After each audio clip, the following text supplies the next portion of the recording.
Welcome to our posts. Today we will see stories of our Am I the Butthole? Am I the butthole for calling the police on my fiancé? Last night I am 35-year-old male and my fiancé 38-year-old female left in the evening to give a friend's son a ride back to his home. She implied she'd be home before 9. She left at around 7:45. 10:15 rolled around and she still wasn't home. I texted and she apologized to me, saying that her friend's son was actually in the next town over, maybe 30 minutes away, and she was coming home now. 11:45 rolled around and she still hadn't come home, so I called her to no answer. Texted her to no response. I was getting very upset. 12:30 rolled around and still no response and no answer to my phone calls. I was extremely angry. 1:30 rolled around and my anger had completely transformed into worry. Not answering my calls and texts not read. Around 1:45 I called the police.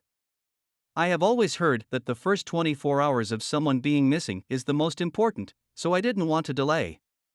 I asked them to let me know if there had been any traffic accidents involving her car, and the operator told me that they would put out the word and send some cops to check along the route she would travel. I called all the hospitals in the area to check if she has been checked in, and I waited outside watching the road for her car for 3 hours. Partially because I didn't want the kids to hear me on the phone with hospitals, and secondly because I was sick with worry. At 7 a.m. she came home. She apologized for being out and said she had no excuse. She was driving home and felt tired, like she was falling asleep at the wheel, so she pulled over to the side of the road to sleep. When she did that, she found that her brand new phone had stopped working. She says she napped anyway because it was the responsible thing to do, and then came home at 7 a.m. to bring the kids to school and get to work on time. I immediately called the police and told them that she had come home safely and gave them the case number and told them to stop searching, which they did. My fiancé brought the kids to school and left for work. I set out to start cleaning. Cleaning de-stresses me sometimes, and I got a call from a policeman asking where she worked. I told him and asked why, and I was informed that it was their policy to check on the person's wellness after a missing person is found. I asked them to not go by her work but to give her a call instead. He said he couldn't promise. My fiancée is relatively new to her job. A police officer showed up and asked to speak with her. She is now enraged at me for calling the police and sending a cop to her work and making her look bad. She is saying I overreacted and that she wasn't missing and that I was punishing her for doing the responsible thing and not driving while drowsy. She is saying that she is never going to leave the house again except for work, because she is afraid I'm going to call the cops on her again. So did I overreact? Should I have waited 2 days like she suggests? Next story. Am I the butthole for telling my sister-in-law that I will call the cops for child abandonment the moment she steps out of the house?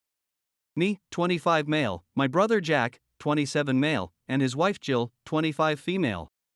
It all started when Jack and Jill got pregnant.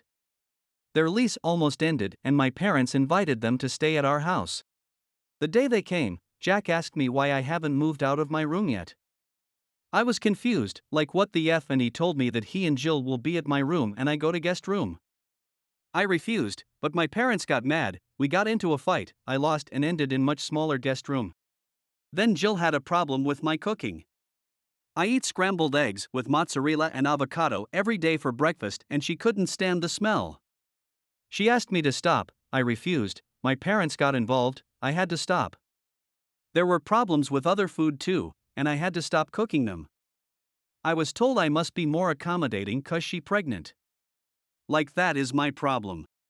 Then Jill started to boss me around. We were alone for 8 hours while my parents and Jack worked. She obviously thought I will be her personal maid. I refused, she threw a temper tantrum, like always, and I again had big fight with Jack and my parents. I was told that she had a high-risk pregnancy and was on bed rest, and I'm an butthole for not helping her. I told Jack that he knocked her up, it's his responsibility. I stood my ground and in the end Jill's cousin came to help her sometimes. Then Jill gave birth to my nephew. I congratulated them when they came home, and that is it. I don't like babies, so I mostly keep for myself now. But that doesn't stop Jill to ask for favors.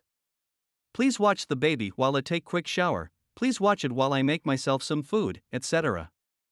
I always refuse, and we all have new fights over and over again. It all came to head last Friday when she asked me to watch my nephew while she goes to pharmacy for baby formula.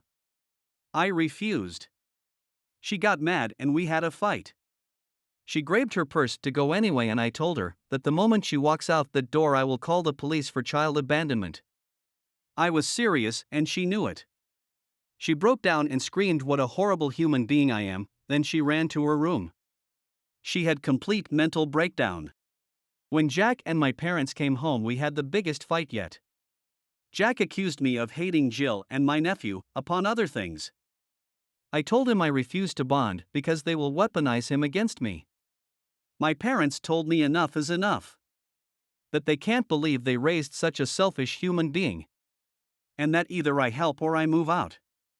I'm thinking of second option. Am I the butthole? Next story. Am I the butthole for telling my wife she was so close to getting her dream job? I'm a 33-year-old man and my wife is 27. Since the start of our relationship, my wife has been very particular about how things get done, and tends to believe that she knows the one true correct way for anything related to anything. She has admitted that she can be a control freak. While this bothers me, it has never been a true deal breaker in our relationship. Very often, when I do just about anything, whether it be a household chore, assembling a piece of furniture, taking a picture, or writing a presentation for work, in a field where I have a master's degree and she has no formal education, she'll do this thing where she'll condescendingly say you were so close to getting it right, really drawing out the so close part. I've told her dozens of times that I'd prefer for her to stop because it sounds so condescending, but she insists that she's complimenting me. I do the dishes and place them out to dry in an orientation she doesn't approve of. You were so close. Next time, put them that way. I take a picture of her. You were so close. Next time, angle the camera this way. I complete a project at work and show her the results. You were so close. Next time, write it this way. For the last 2 months, my wife has been undergoing an intensive hiring process for a job in our city. She works in a highly niche field and seldom finds job openings, and therefore she was ecstatic to have the opportunity for a relatively well-paying job doing what she wants to do.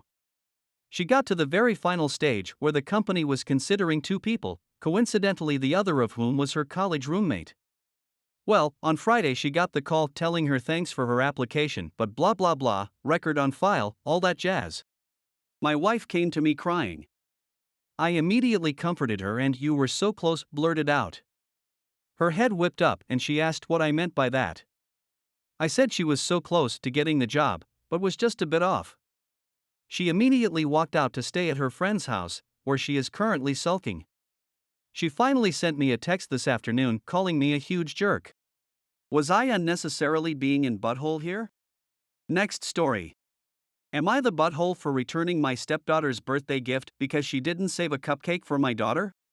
I'm 33-year female engaged to my fiancé, 36 male. I have a 4-year-old daughter and he has a 16-year-old daughter. He comes from a conservative family, so we won't move in together till after marriage. So far we're on good terms as a blended family. But I noticed that my stepdaughter acts kind of distant towards my daughter. Every time I try to talk to my fiancé about it, he'd tell me to give the kids a chance to bond and warm up to each other. My stepdaughter's 16th birthday took place on Sunday. Since she's into baking, she decided to bake cupcakes instead of having an actual birthday cake. My daughter and I went over to my fiancé's house to attend the party and I brought my stepdaughter a gift, which was an iPhone. We sat down as she started serving everyone cupcakes. Then when it was my daughter's turn, she bluntly said she was sorry, but she didn't save any for my daughter.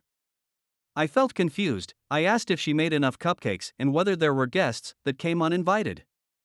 She said no and that she just didn't make one for my daughter.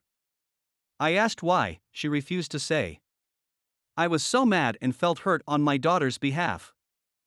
I got up and told my fiancé that I wanted to leave. My fiancé tried to stop me and offered his cupcake to my daughter, but I refused to take it. On the way out, I grabbed the gift I brought for my stepdaughter and she stood there and watched. I could hear her yell "Dad!" She took the iPhone while I was walking out with my daughter. My fiancé tried to get me to go back inside, but I refused. Later, he came over and we had an argument. He said that I overreacted, and that I know how some teenagers can be moody and do random stuff without an explanation, so I shouldn't have taken it personally. I said she excluded my daughter and didn't save her a cupcake, but he said it was just a cupcake and then reminded me that he offered his cupcake and said I should have accepted it and called it a day. He said taking the iPhone, which was supposed to be a gift, back was poor taste and it might hurt my relationship with his daughter. I refused to give it to him so he could give it to her since she was crying about it. He left and was mad at me. We haven't talked since then except via texts. I hope you guys like this video. If you guys did, make sure like, comment, share and subscribe the channel.